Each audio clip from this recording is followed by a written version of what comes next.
नमस्कार, आदाब। मैं शरी यासिर, स्वागत है आपका सियासत टीवी के साउथ इंडिया एक्सप्रेस में। अब देखते हैं मुख्य समाचार। सुप्रीम कोर्ट ने बीआरएस नेता के कविता को जमानत दे दी। उन्हें सीबीआई और ईडी की तरफ से दर्ज मामलों में जमानत मिली है। सुनवाई के दौरान सुप्रीम कोर्ट ने कहा है कि वो 5 महीने से हिरासत में है। गवाहों की लंबी लिस्ट और कई दस्तावेजों के चलते निचली अदालत में मुकदमे में समय लगेगा। सुप्रीम कोर्ट ने साफ किया है कि वो मुकदमे के तथ्यों पर नहीं जा रहे हैं। वहीं आपको बता दें कि तेलंगाना के पूर्व सीएम के चंद्रशेखर राव की बेटी और बीआरएस एमएलसी के कविता 15 मार्च से पुलिस हिरासत में है। हाईकोर्ट ने 1 जुलाई को कविता की याचिका खारिज कर दी थी। सुप्रीम कोर्ट ने के कविता को दोनों मामलों में 10-10 लाख रुपए के जमानत बॉन्ड भरने, गवाहों से छेड़छाड़ न करने और गवाहों को प्रभावित न करने की शर्त पर जमानत देने का निर्देश दिया है। पर सुना है कविता जी को, हमारा लीडर को बेल मिला है। अननेसेसरी केस, ये गलत केस में हमारा कविता जी को इसमें गलत केस में फंसाया। मालूम है पॉलिटिकल विंडिक का, मालूम है, सब लोगों को मालूम है। आखिरी में भगवान ने न्याय के ऊपर, कानून के ऊपर हमारा को भरोसा है बीआरएस पार्टी को। आज तो ज़बरदस्त अच्छा बेल मिला है, अच्छा ऑर्डर भी मिला है, बेल भी मिला है। हम शाम तक कविता जी को बाहर लाने के लिए कोशिश कर रहे हैं। भगवान अच्छा किया है बोल के मैं समझ रहा हूँ।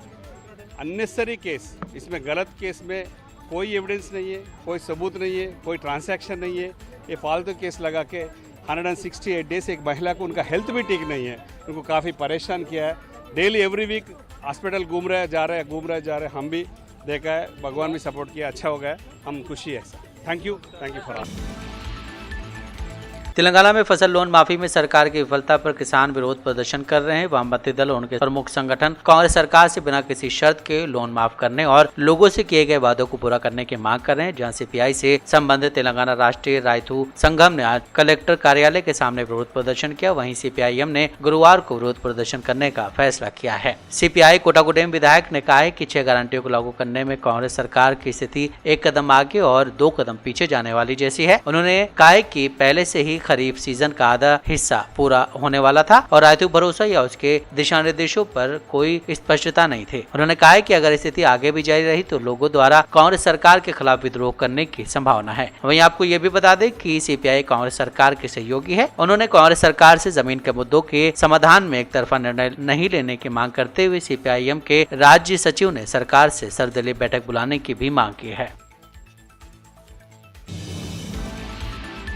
संतोषनगर के रक्षापुरा में एक समुदाय विशेष के व्यक्ति द्वारा धार्मिक स्थल में घुसकर तोड़फोड़ करने पर भाजपा नेता माधुरी लता ने विरोध जताया। घटना की जानकारी मिलते ही हैदराबाद पुलिस मौके पर पहुंची और उस व्यक्ति को गिरफ्तार कर लिया गया। घटना के पीछे की मंशा स्पष्ट नहीं हुई है। हालांकि उस व्यक्ति के परिवार ने दावा किया है कि वह मानसिक स्वास्थ्य समस्याओं से पीड़ित है। उन्होंने यह भी बताया कि उस व्यक्ति का हैदराबाद में मानसिक स्वास्थ्य संस्था एर्रागुड्डा में इलाज चल रहा है।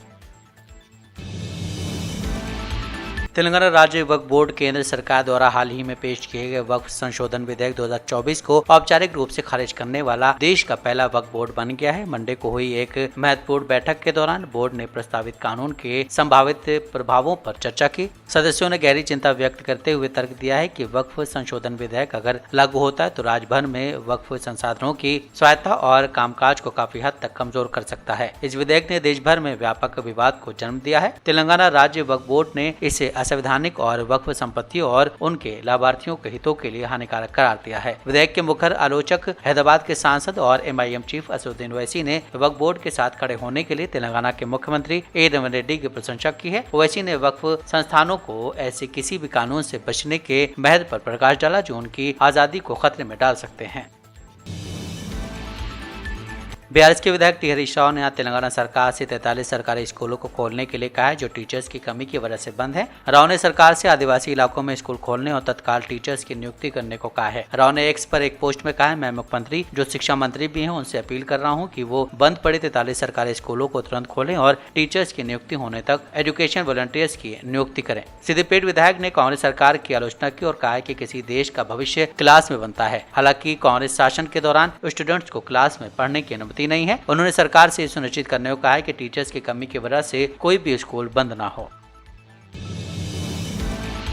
भारतीय जनता पार्टी के विधायक टी राजा सिंह ने आज तेलंगाना के मुख्यमंत्री रेवंत रेड्डी से हैदराबाद की सांसद और AIMIM प्रमुख असदुद्दीन ओवैसी के घर के साथ साथ बंदागुडा में Fatima Owaisi college for womens पर बुलडोजर चलाने का आग्रह किया, जो सरकारी जमीन और झील पर बनाया गया है। विधायक ने दावा किया है कि MIM के नेता और चंद्रायनगुडा विधायक अकबरुद्दीन ओवैसी ने बंदागुडा में सलकम चिरुवु झील पर अतिक्रमण करने के बाद एक बहुमंजिला संरचना का निर्माण किया और एक कॉलेज की स्थापना की। राजा सिंह ने कहा है कि अकबरुद्दीन ओवैसी सरकार और मुख्यमंत्री रेवंत रेड्डी को धमकी दे रहे हैं और दावा कर रहे हैं कि 40,000 युवा उनके साथ हैं। मुख्यमंत्री को ओवैसी बंधुओं से नहीं डरना चाहिए। उन्हें पूर्व CM किरण कुमार रेड्डी से सबक लेना चाहिए, जिन्होंने उनसे प्रभावी ढंग से मुकाबला किया था। राजा सिंह ने मुख्यमंत्री के प्रति समर्थन व्यक्त किया और उनसे शहर में सरकारी भूमि और झीलों से सभी अतिक्रमण हटाने का आग्रह किया है।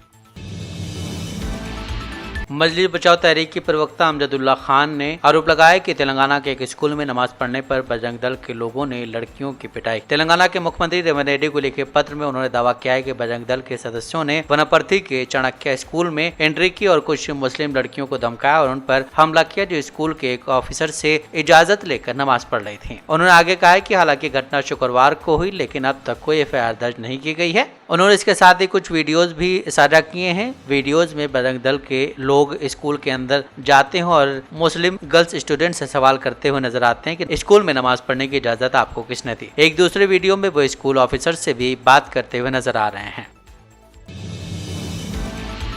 कर्नाटक बीजेपी MLC सीटी रवि ने कहा कि 3 साल पहले जब बीजेपी कर्नाटक में सत्ता में थी तो कांग्रेस पार्टी ने बीजेपी पर आरोप लगाया था कि जमीन आवंटन में घोटाला हुआ है। 4 साल बाद कांग्रेस के लोगों ने 3,667 एकड़ जमीन आवंटित करने का फैसला किया, सिर्फ 1,22,000 रुपए के प्रति एकड़ की दर से जमीन का। मैं CM से पूछना चाहता हूँ कि क्या उनका समाजवाद सिर्फ गरीबों से जमीन छीन कर अमीरों को देने के लिए है? कि पहले भाजपा सरकार रहे ना, उस समय भाजपा के ऊपर आरोप किया कांग्रेसियों ने, बहुत कम कीमत को जमीन दे रहा है, उसमें बड़ा रुश्वत मिला है, ऐसा आरोप हमारा ऊपर किया, किकबैक दिया, ऐसा आरोप किया है। 4 साल के बाद कांग्रेसियों ने 3,677 एकर्स लैंड पर एकड़ को केवल 1,22,000 रुपये को देने के लिए फैसला दिया है। हमने पूछना चाहता हूँ CM को, आपका समाजवाद मतलब गरीबों के जमीन खींचना, अमीरों को जमीन बांटना है क्या? आपका समाजवाद जिंदाल को कम दाम को जमीन देना, वो आपका समाजवाद है क्या? आप और आपको पार्टी को कितना रुश्वत मिला है? आप उस समय विरोध किया, उस समय आप हम भाजपा के ऊपर आरोप किया, आज आप फैसला किया है, कारण क्या है? हम पूछने चाहता हूं, आप बोला है 50,000 जॉब क्रिएट किया है, उस समय MOU क्या था? KIA-DB जमीन को लेकर कांग्रेस के राष्ट्रीय अध्यक्ष मल्लिकार्जुन खड़गे के परिवार पर लगाए आरोपों पर बीजेपी सांसद लहर सिंह ने आज निशाना साधते हुए कहा है कि मैंने कोई आरोप नहीं लगाया है, ये किसी और द्वारा किया जा रहा है। उन्होंने अवैध आवंटन के बारे में राज्यपाल से शिकायत की है। एक स्थानीय वेबसाइट है जो दिखाती मल्लिकार्जुन खड़गे के परिवार को भी 5 एकड़ एरोस्पेस पार्क आवंटित किया गया है, दूसरा नैतिक आधार के तौर पर है। एक और सवाल है कि केवल उनके परिवार का सदस्य जमीन पाने का पात्र है और कोई नहीं। ये सब जाँच का विषय है। एलिगेशन लगाने वाला कोई और है, जिसने माननीय राज्यपाल के पास में कंप्लेंट दी है, जिसमें कुछ अलॉटमेंट को लेकर के उसने ये कहा है कि इलीगल अलॉटमेंट हुआ है।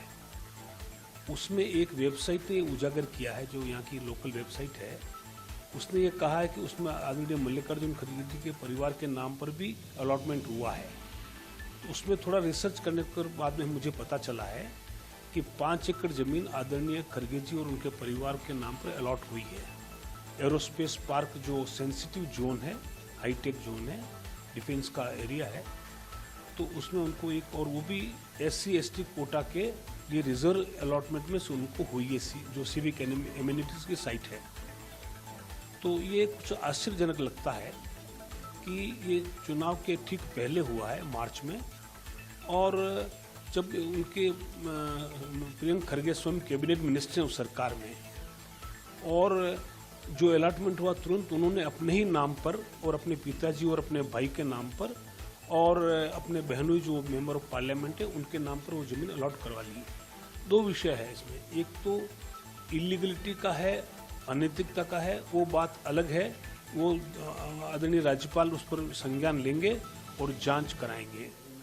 और दूसरा है कि नैतिकता का इशू, जो मोरल हाई ग्राउंड जो सोनिया गांधी जी और राहुल गांधी जी लेते रहे हैं हमेशा, तो अब जो राष्ट्रीय अध्यक्ष और अपनी ही सरकार से अपने बेटे के और अपने खुद के नाम पर जमीन अलॉट करवाना, जो महंगी जमीन है, सेंसिटिव एरिया में है और दलित और आदिवासी समुदाय के लिए रिजर्व रखी गई है, तो किसी ऐसे एलिजिबल दलित को जो कोई पढ़ा लिखा हो, जो कोई एंटरप्रेन्योर हो, उसको आवंटन के बजाय अपने खुद के नाम पे कर लेना ये उचित नहीं लगता है।